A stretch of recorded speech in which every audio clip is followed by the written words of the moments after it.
This story is about an ordinary chemistry teacher who transformed from a humble educator into a powerful drug lord known as Mr. Heisenberg. His name is Walter White. He is a regular chemistry teacher. Walter is a man who feels he hasn't reached his full potential. He teaches students who don't seem interested. They'd rather do anything other than learn about the wonders of chemistry, like the mystery behind changing flame colors. Living a simple life, Walter has 2 jobs just to cover his basic expenses. His home is nothing fancy.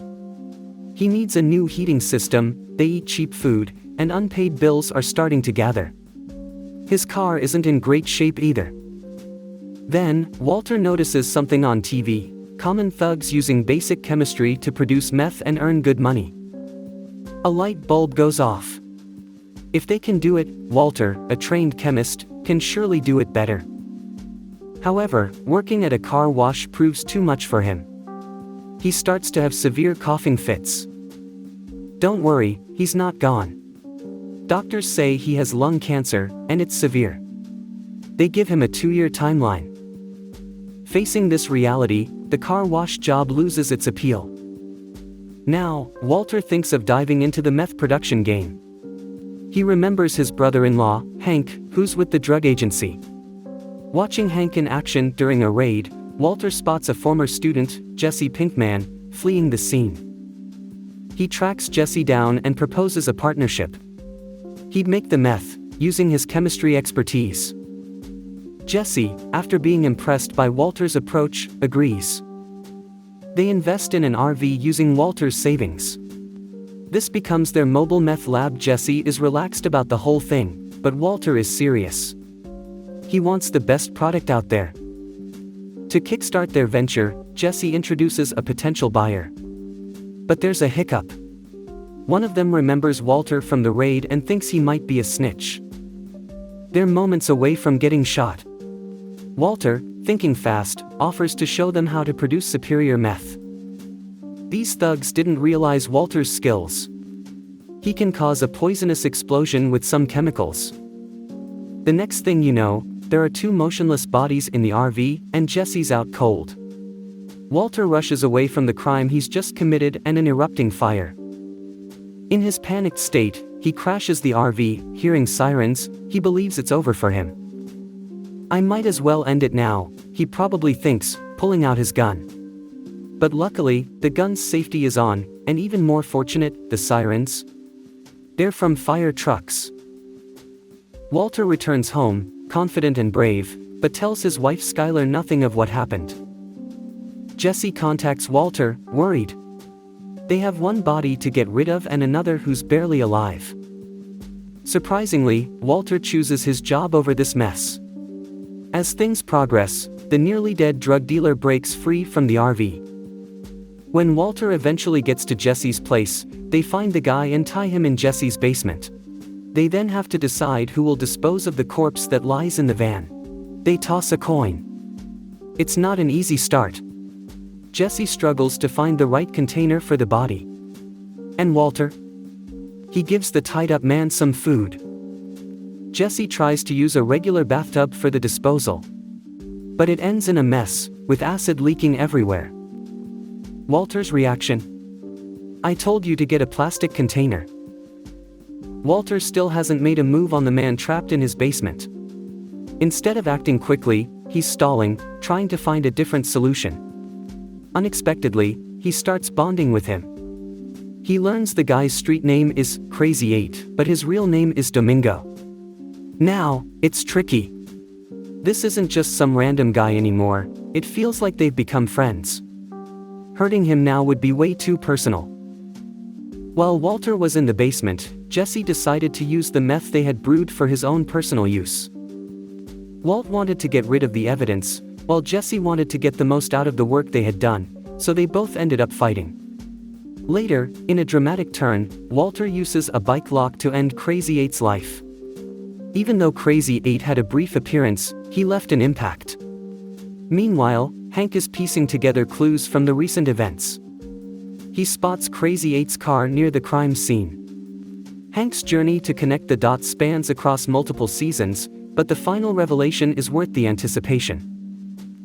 Walter shares his cancer diagnosis with his family. It's a raw and emotional moment. Anna Gunn, in particular, delivers a heart-wrenching performance.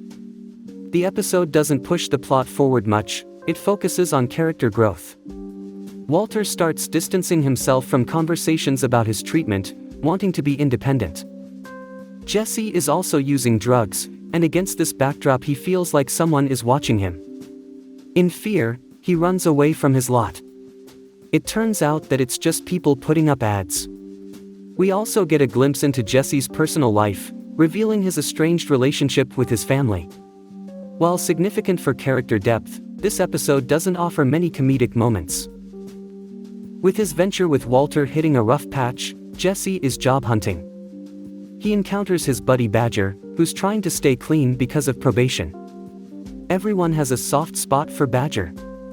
Jesse and Badger join forces to replicate Walt's unique formula. However, Jesse realizes it's challenging without Walt's expertise. At the same time, Walt's at a celebration for his old colleague, Elliot Schwartz, who's now hugely successful in some scientific field.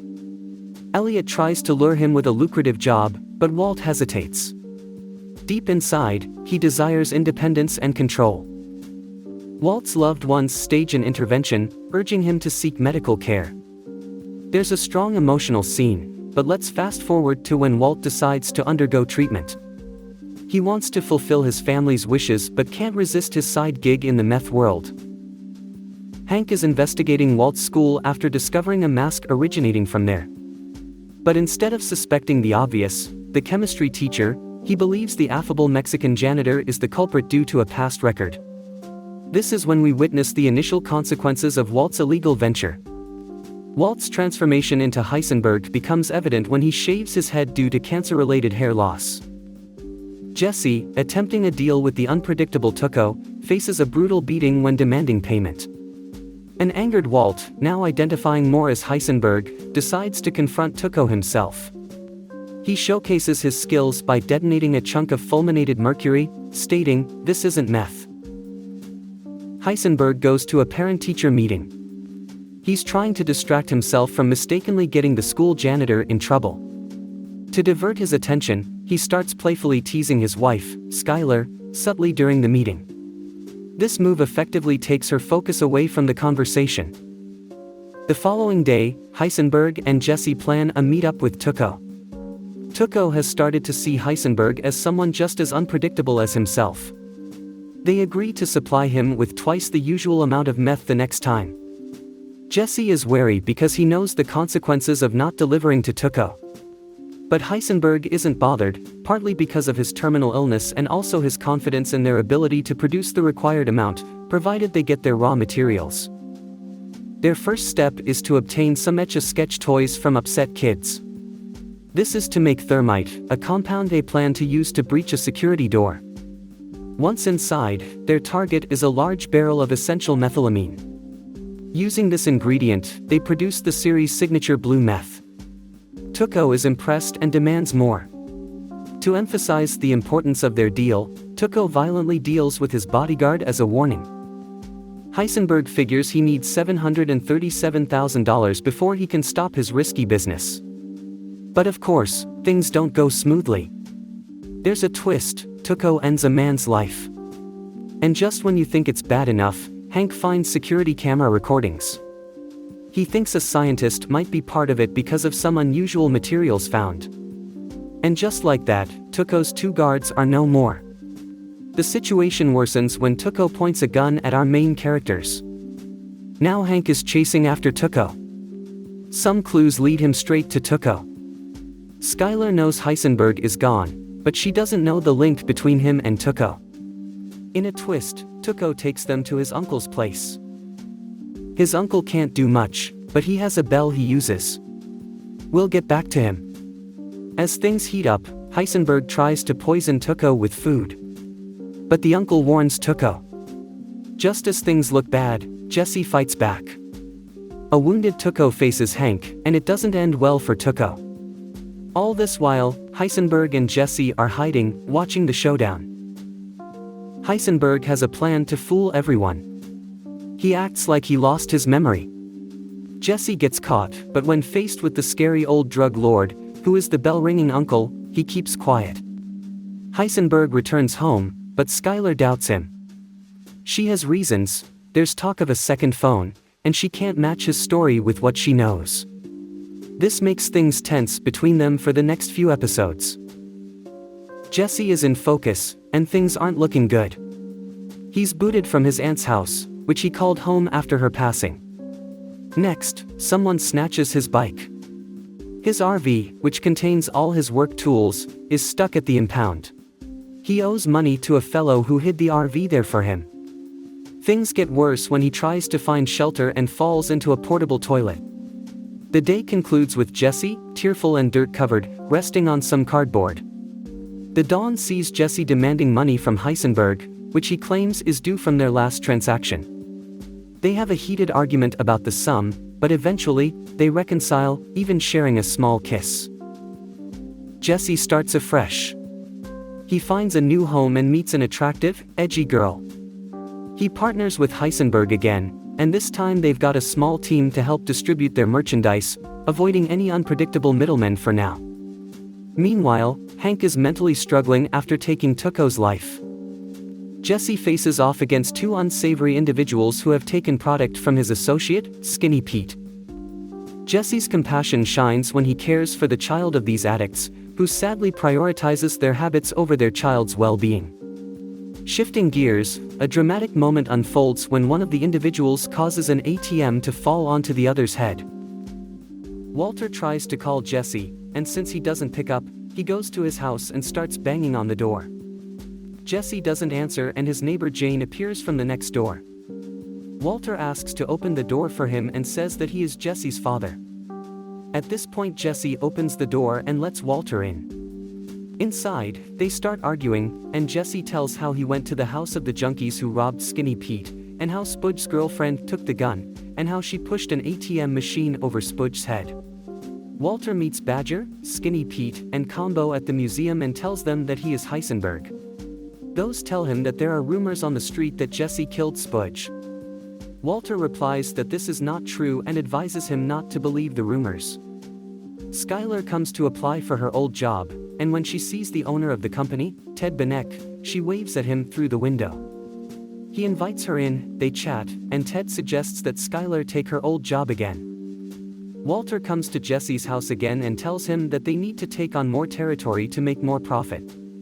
Jesse replies that they can't go rogue in their neighborhood since they have their own dealers there, but Walter insists. Hank and the other agents interrogate the informant, who deliberately teases them, offers them a deal, and says his name is Tortuga, which means turtle. Skylar tells Marie about getting the job. She learns that Ted still works there, and Skylar replies that that story that happened between them on a drunken night out won't happen again. Jesse goes outside and sees Jane drawing a sketch of a future tattoo. He asks why she doesn't have any tattoos since she's drawing them. At this time, a biker rides by the house, recognizes Jesse, and calls him Pinkman. Jesse pretends not to recognize him, and as the biker drives away, Jane guesses that Jesse's last name isn't Jackson, but isn't surprised by it. The agent's Hank went on the mission with Speak Spanish, and he doesn't understand a word of it. He lies on the ground and surveys the steppe through binoculars. Suddenly he sees Tortuga there, and as the agents drive in that direction, they see Tortuga's head mounted on the shell of a large turtle slowly crawling along the ground. On its shell is written, "Hello, drug control," and while the agents laugh around the turtle, Hank gets sick again and retreats to his car. At that moment, one of the agents picks up Tortuga's head and there is an explosion. The head turns out to be booby-trapped. A staggering Hank walks over to Vanko, whose leg was blown off by the explosion, and pulls it over with his belt. Jesse meets Badger, Combo, and Skinny Pete at the museum and tells them they'll sell meth wherever they want and he'll be king and they'll be something like princes. Jesse tells them to recruit more dealers to form their own network, no worse than Tuco had. The guys agree, and when Jesse gets in Walter's car, he tells them they won't recruit dealers, they'll just raise the price.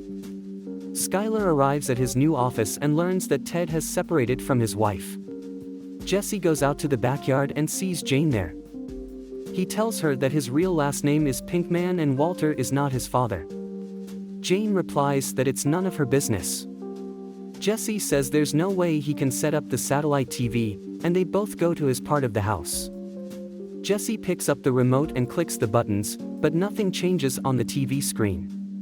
Trouble arises when Badger is nabbed by law enforcement. To tackle this, Jesse proposes they should engage a crafty lawyer. Considering their ambitious plans for their enterprise, they'd probably need legal backing more often. They should act swiftly, as Hank has returned to his previous job and is keen on questioning Badger. Saul Goodman, the attorney, informs Heisenberg that Badger will inevitably talk to the DEA. Wanting alternatives, they press Saul, even threatening his life. Saul introduces them to Jimmy, an experienced inmate. For a fee, Jimmy willingly takes the fall for others.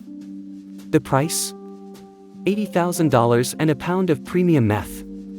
Despite Saul's dodgy methods, he proves he's more than a simple-minded lawyer. Heisenberg fibs about visiting his mom, instead cooking with Jesse. They finish just as Heisenberg's medical checkup is due. While they were cooking meth for days on end, Jesse forgot to take the key out of the ignition and their battery died. It's a good thing Heisenberg is a genius and he was able to reassemble the battery out of spare parts. His cancer's nearly gone.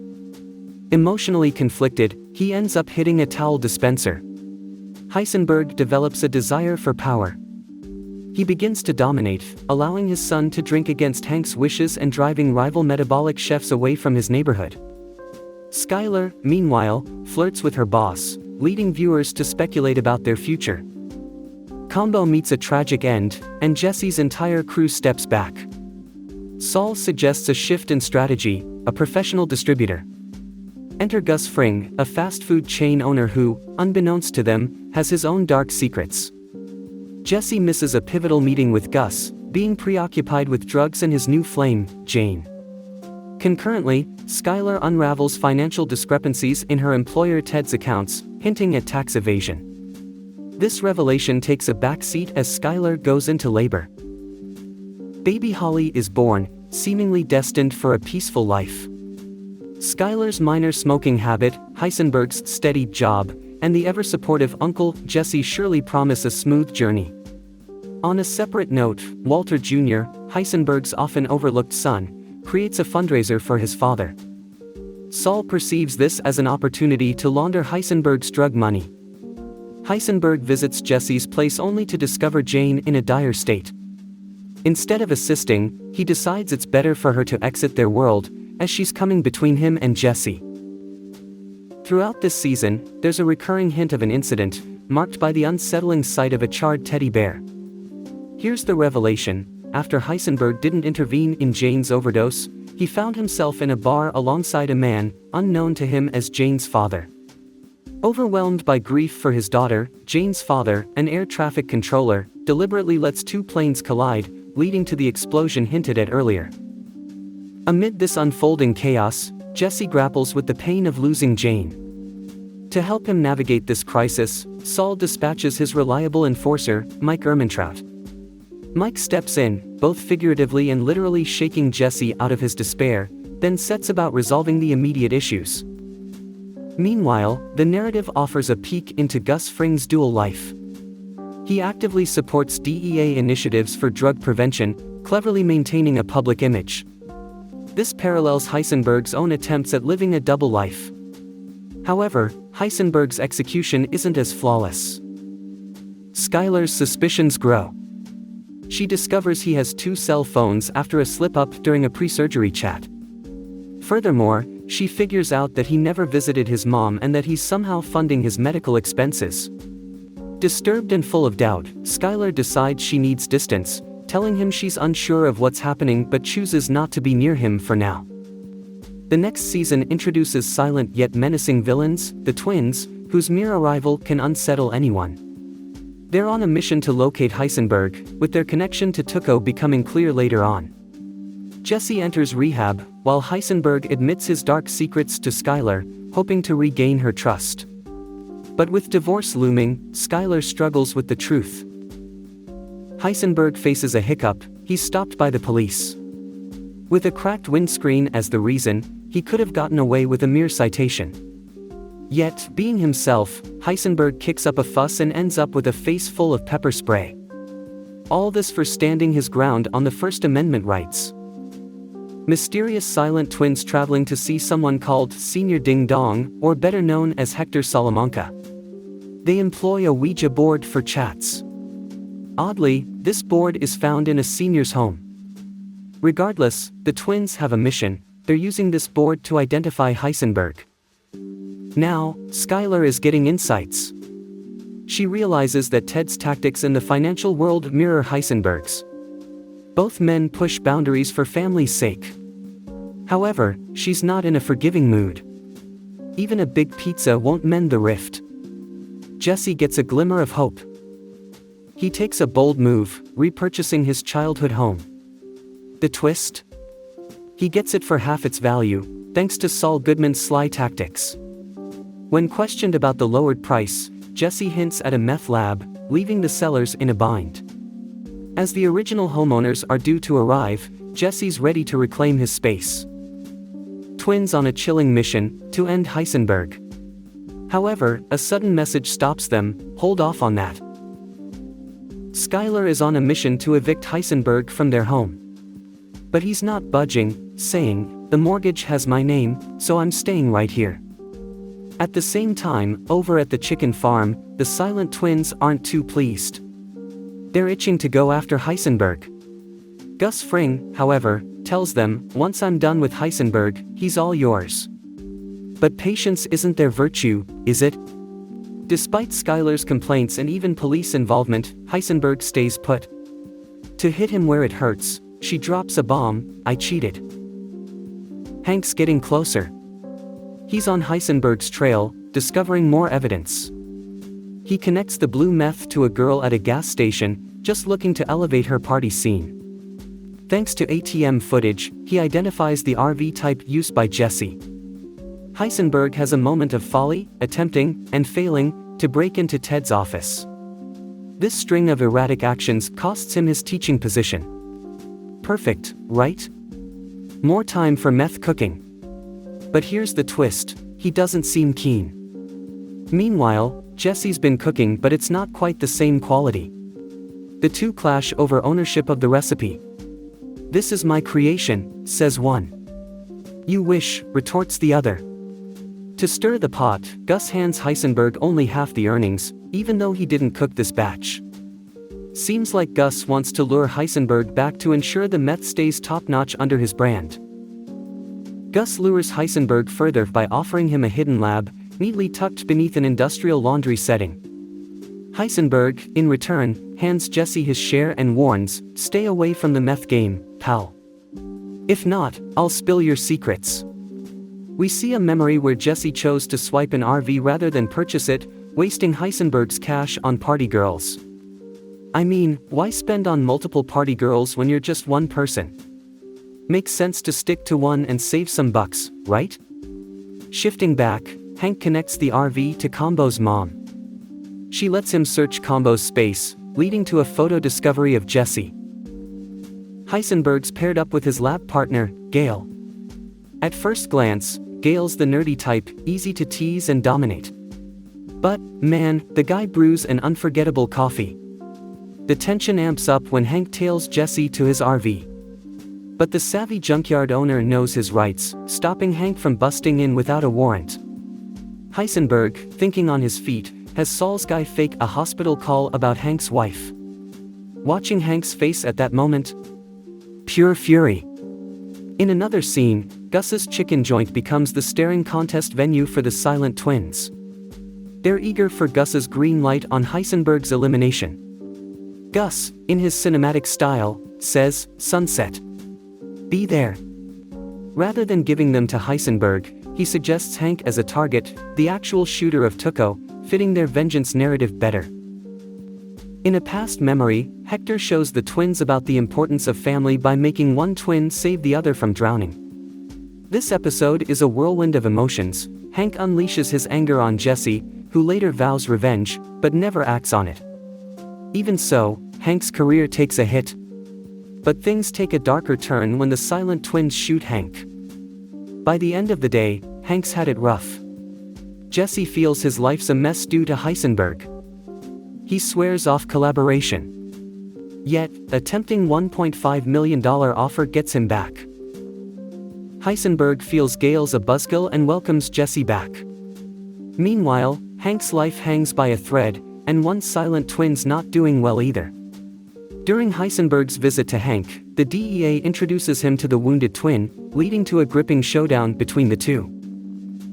The episode showcases the innovative meth distribution using chicken batter. What a start! Jesse feels they're shortchanged for the meth they produce. Heisenberg, now wealthy, sees no issue. Undeterred, Jesse quietly plots to offload extra meth with Badger and Skinny Pete's help. Hank's on the mend, but the medical expenses mount. Skylar offers a solution: Heisenberg's newfound wealth. She fabricates a tale of him striking it rich in casinos, a story Marie believes. Heisenberg's amazed at Skylar's quick thinking, and she cheekily credits learning from the best fibber she knows. The Fly episode really splits opinions. I personally find it brilliant, showcasing Heisenberg's intense focus. Throughout, he's on a mission to capture a fly. I enjoy every bit of this episode. Suddenly, it's the least favorite Breaking Bad episode for some. Jesse persuades him to overlook the fly and cook, but Heisenberg is unyielding. Jesse sneakily adds sleeping pills to his drink, and once Heisenberg nods off, Jesse gets the fly and then starts the meth process himself. Jesse's attention shifts to Andrea, initially targeting her as a meth customer. But her beauty ensnares him. He later discovers her young brother is linked to Combo's shooting. Meanwhile, Gus, during dinner, subtly hints to Heisenberg he's wary of Jesse's actions. Skylar, becoming more active, suggests Heisenberg buy a car wash for more discreet money laundering. Jesse wants Heisenberg's backing to confront the dealers responsible for Combo's death. But he gets a no from him. Undeterred, Jesse tries handling them solo but is intercepted by Mike and Gus's men. Surprisingly, Heisenberg had tipped Gus off about Jesse's intentions, leading to a truce. In return for peace, Gus assures the safety of Andrea's little brother. But, contrary to giving the kid a break, they eliminate him. Enraged, Jesse is ready for retaliation, and Heisenberg, sensing the impending chaos, takes a drastic step, running over the threats, urging Jesse to run. Gus starts to see how impulsive Heisenberg can be, especially when things get risky. How thoughtful of him. Just as Gus contemplates ending Heisenberg's life, Heisenberg proposes an idea: why not remove Jesse since he's the real problem, and keep him because he's the main cook? Gus agrees but insists that Heisenberg team up with Gale again. During their next cook, Heisenberg notices Gale being overly curious about the cooking method. Any special way to clean the catalyst bed? No, simple really. I'll guide you later. Moreover, Victor, the ever-grumpy assistant, seems unusually attentive. Heisenberg senses that they're planning to replace him. And sure enough, that evening, Victor gives an obvious trap call, citing a chemical leak in a shady location. Heisenberg instantly feels the danger. Thinking fast, he pretends to call Jesse to lure him in as a substitute target. But instead, he instructs Jesse, hurry, find Gale, act now. Maybe you should wait. Why? Because they'll need me. Unfortunately, Gale doesn't see it coming. He answers his door to find a visibly nervous Jesse. As Jesse's gun wavers, the suspense builds. Will he pull the trigger? And yes, he does. Hank is back home and being really tough on Marie. Maybe it's because he doesn't like his current state, but Marie isn't happy about it either. Think about being nicer to the person caring for you, Hank. Meanwhile, Heisenberg and Jesse are anxious about Gus since they just offed his second-best cook. Heisenberg thinks Gus won't hurt them because only they can cook that unique meth.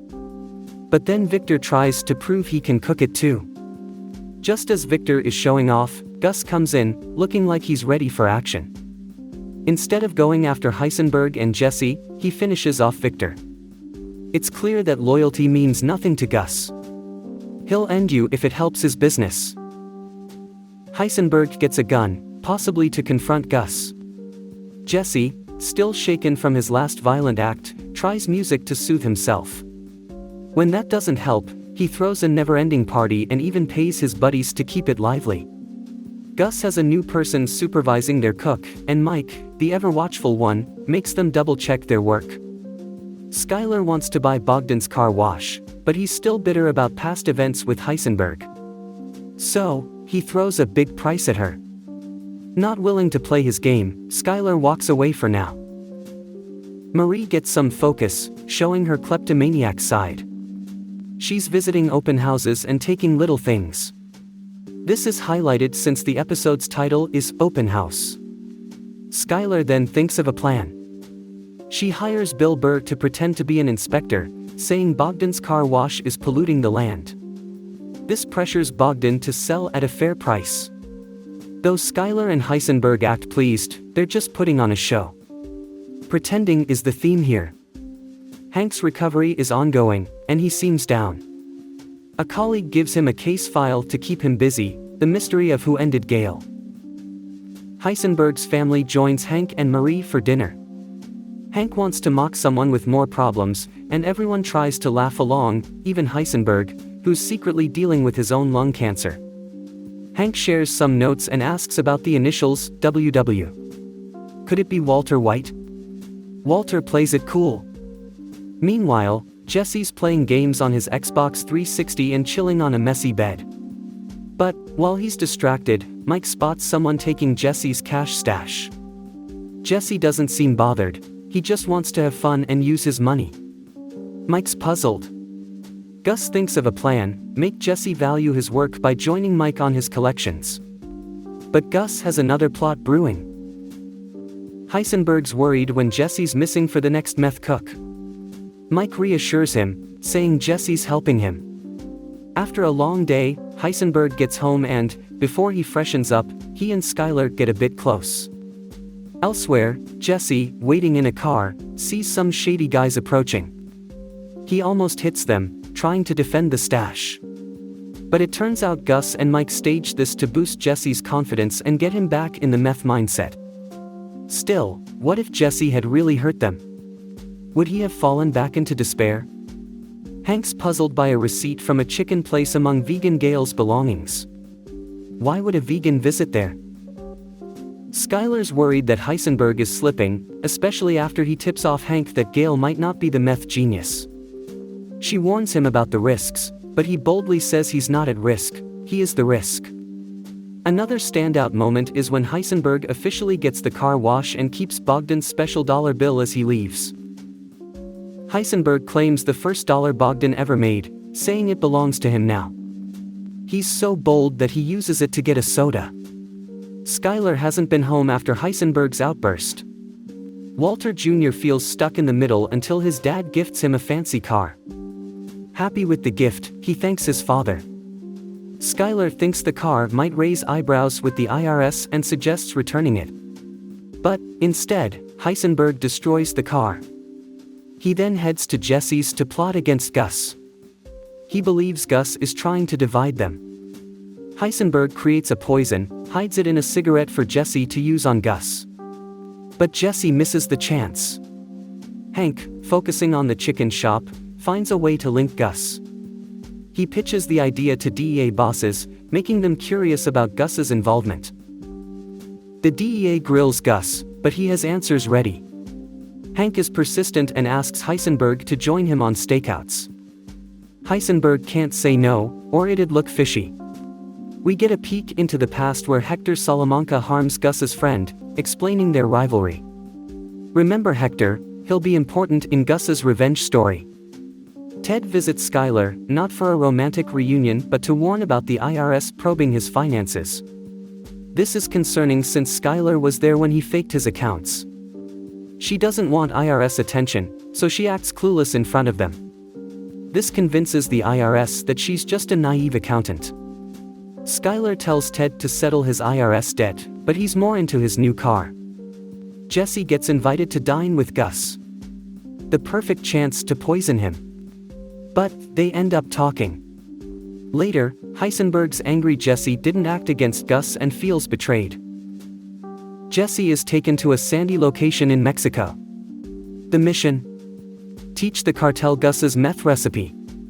After a gunfight, he agrees.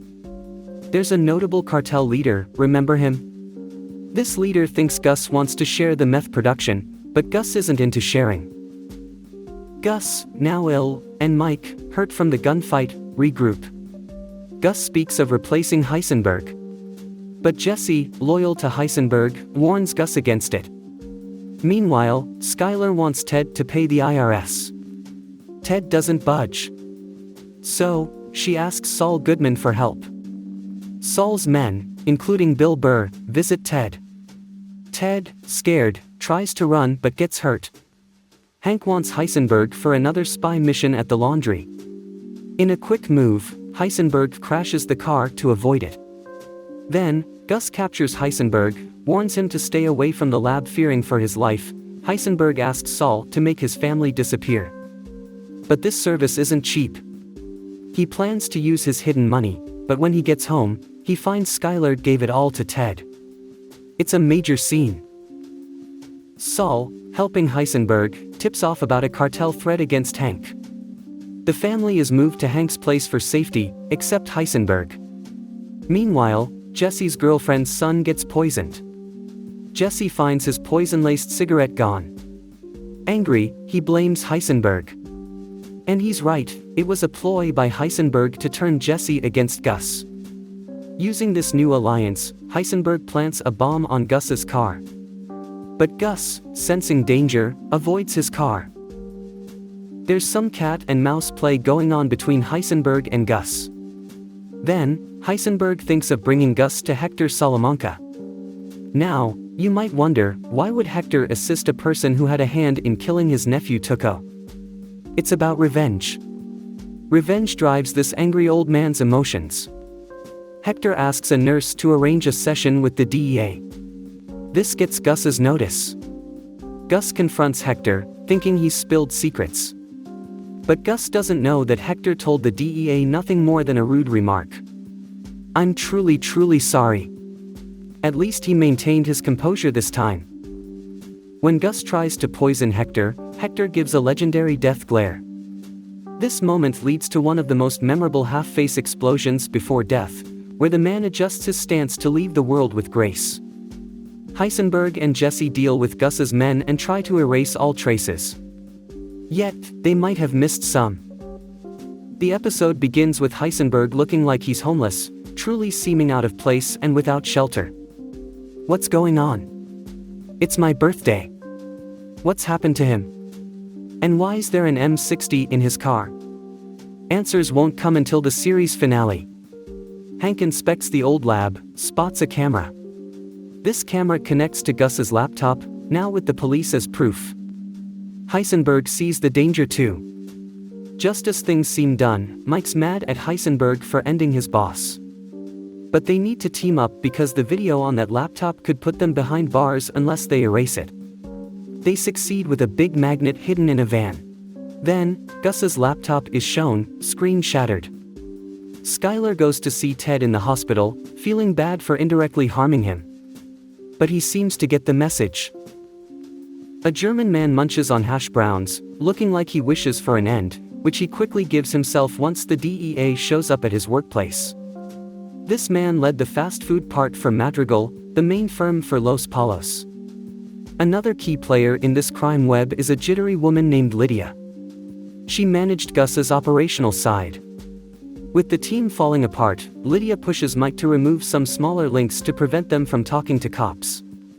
Mike denies, so Lydia tries to have him taken out. That doesn't work out. Chris, are you prepared? Mike decides to confront her but stops when he learns she can provide methylamine. Perfect timing since he wants to join Heisenberg and Jesse's cooking venture. Saul suggests places for the duo to set up their new lab. A series of scenes show unsuitable locations, one's too damp, another's risky health-wise, and another's plain dull. But a pest control business? Just perfect. They choose to cook inside homes being fumigated. This means each production happens in a different house, and any odd odors are blamed on pest control. They encounter Todd, a supposed silent worker. Though he's there to focus and not notice the cooking, Todd becomes talkative, hinting at his bigger role later. Skylar is breaking down again, overwhelmed by her connection to Heisenberg's dealings. Why are you forcing your workers to breathe secondhand smoke? That's against the law, Marie. Quiet. I was just saying. Just be silent. Be silent, be silent. Skylar seems to be overreacting now. Skylar, get out of the water, stop being so dramatic. It's Heisenberg's birthday. He was feeling good, got a new car and even leased a sports car for Junior. But Skylar contemplates ending it all. Hank and Marie decide to care for the children while Skylar gets her thoughts together. Here's a normal brain. Now here's what happens after being with Walter White. Mike remains unsure about Lydia's loyalty. He believes she intentionally put a tracker on a methamine barrel, making it seem she's compromised and wanting out. To confirm, Heisenberg secretly places a bug in Hank's office. After listening, they find Lydia didn't plant the tracker. Though innocent, they still consider ending her due to the trouble she's caused. Lydia proposes a solution. What if I give you a route to a methamine-filled train you can intercept? That's a good idea, they agree. Their plan? Swap the methamine with water to delay detection of the theft. They barely made it, but they successfully executed the theft. However, disaster soon followed. You might have spotted Todd rejoining the action and assisting with the heist. Earlier on, both Jesse and Heisenberg had made it clear, no outsiders should see this act. But Todd, always the devoted team member, complicates things. Oh no, not good. Everyone grapples with the fact that, although Todd was the one who acted, they all shared a role in the tragic loss of a young life. The background music enhances this heavy mood just right. Switching tones, the DEA is on Mike's tail, who's been under surveillance before. Recognizing their presence, he drops a playful message for them, good job, but push a bit more. Both Mike, feeling the burden of constant surveillance, and Jesse, distraught over the young life taken, inform Heisenberg they want to exit the venture. They consider selling their methylamine stock. However, the potential client hesitates, demanding assurance that Heisenberg's distinctive meth is off the market. Jesse tries persuading Heisenberg to cash in and relish a relaxed retirement phase. But for Heisenberg, the memory of seeing associates profit from his prior scientific endeavors is still fresh. He's adamant about not letting history repeat. Now's my turn to lead, he asserts, alluding to a change in dynamics. When Skylar walks into their business chat, Heisenberg insists Jesse join them for a meal, resulting in one of the series' most awkward dinners. The dinner serves to highlight how much Heisenberg has sacrificed. With a fractured family, only his enterprise remains intact.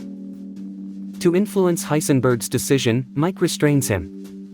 Yet, using simple scientific tactics, and bearing a bit of an electric jolt, Heisenberg frees himself, securing the methylamine in a concealed location. On his return, a firearm-wielding Mike confronts Heisenberg, but Jesse intercedes, hinting that Heisenberg has yet another offer to discuss. Heisenberg proposes a deal where his product gets sold, Mike gets his pay, and Jesse continues to cook with him, even though Jesse just made it clear he's quitting. Seemingly forgetful, Heisenberg asks a new acquaintance to confirm his identity, prompting the famous exchange, "Say my name." "Why should I? I don't even know who you are."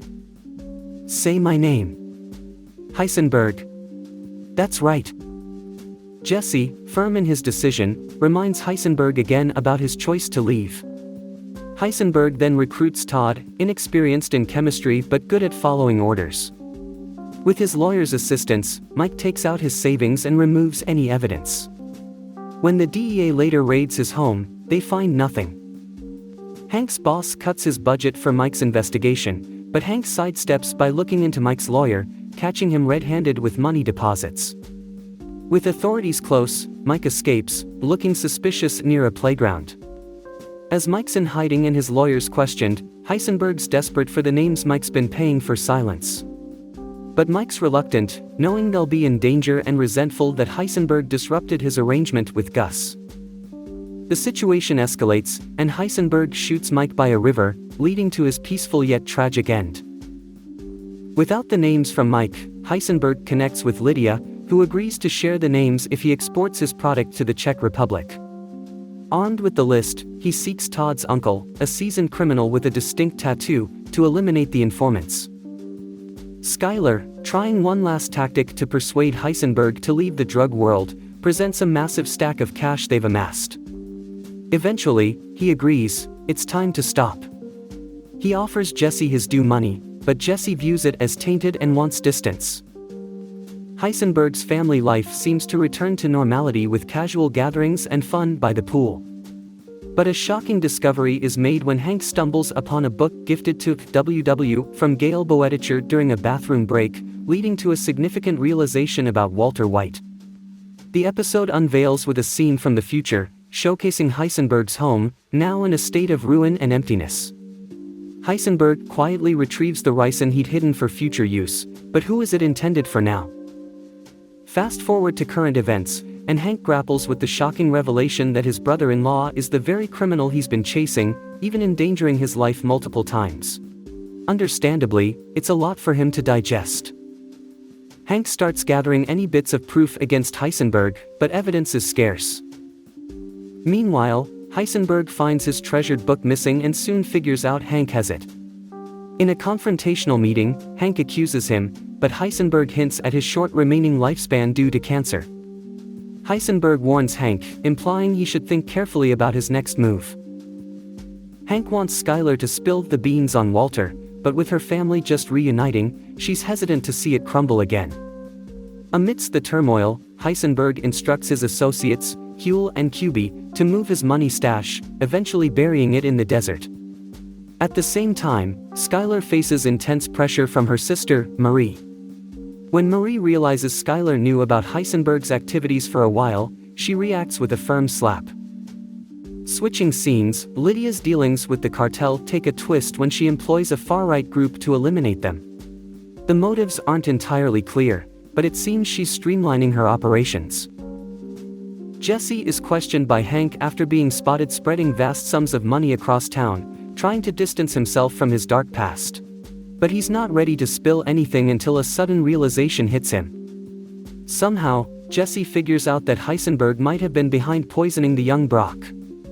Even though he's watched the series multiple times, it's puzzling how he connects the dots at this particular moment, especially when Heisenberg's reasons still seem plausible.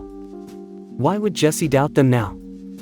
Heisenberg hatches a clever scheme to record a confession, where he paints Hank as the mastermind behind the meth empire, using him as the key chemist. This could have been a critical piece of evidence that would tie Hank's hands from reporting to the DEA. As we dive into the final 5 episodes, things take a darker turn. It's tough to find humor amidst scenes of Heisenberg abducting his own daughter and domestic disputes. In this part, we understand why Jesse refrained from torching Heisenberg's home. Hank intervenes, suggesting they join forces to bring Heisenberg down. Jesse, feeling the weight of the situation, shares some intel with Hank and another DEA agent. Hank guards Jesse, who becomes wary of a proposed meetup with Heisenberg, fearing it might be a trap. Hank and Jesse execute a ruse using a fake photograph, implying that Heisenberg is on a murder spree. With the picture, they try to intimidate Huel into thinking he's next on the hit list unless he spills about the cash. Using the info from Huel, they trick Heisenberg with another deceptive photo, making him think they found his money stash. When he arrives to prevent Jesse from supposedly burning his funds, he grasps the deception. In panic, Heisenberg contacts Jack and his crew to handle Jesse. But upon realizing Hank's involvement, he tries to call them off. Jack and his crew decided to show up after all. They're dressed and armed, ready for a confrontation. Is this show expecting? Because things are about to get intense. Gomez is taken out. Hank's life hangs in the balance, and it's up to Heisenberg to change Jack's mind. Heisenberg tries to offer all his buried money to save Hank. But Hank understands, pointing out that Heisenberg can't see that Jack made his decision long ago. Hank braces himself, telling Jack to get on with it. After the violence, the group takes Heisenberg's money. Heisenberg feels helpless, but they still owe him something, Jesse Pinkman. Todd suggests they imprison Jesse, forcing him to produce meth. To torment Jesse further, they show him photos of his loved ones, threatening their lives if he refuses to cooperate. A tense moment unfolds at Heisenberg's home. Walt Jr. and Skyler confront him, wanting the truth. He stumbles over words, struggling to admit Hank's fate. "You took Hank out?" "No. I tried to save him.